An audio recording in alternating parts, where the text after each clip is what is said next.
বিশ্বনবী যখন সিজদায় লুটিয়ে পড়তেন, আম্মা জানা এসে বলেন, আমরা তো সিজদার মধ্যে সুবহানা রাব্বিয়াল আলা বলেই শেষ, কিন্তু বিশ্বনবী তাহাজ্জুদের নামাজে, নফল নামাজে, সুন্নত নামাজে তিনবার সুবহানা রাব্বিয়াল আলা তাসবিহ পড়ার পরে তিনি পড়তেন সুবহুন কুদ্দুসুন রাব্বুল মালাইকাতি ওয়ার রূহ। সুবহ কুদ্দুস রব্বুল মালাইকাতি ওয়ার রূহ। সিজদায় লুটিয়ে পড়ে বিশ্বনবী এই দোয়াটা পড়তেন।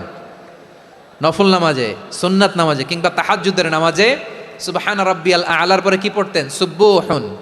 আওয়াজ করে বলেন সুবহুন কুদ্দুসুন রব্বুল মালাইকাতি ওয়ার রূহ। মানে আল্লাহ আপনি প্রশংসিত, আল্লাহ আপনি অতি পবিত্র, আপনি সব ফেরেশতা কুলের রব, ফেরেশতাদের সরদার জিব্রাইলের রব। সুবহানাল্লাহ।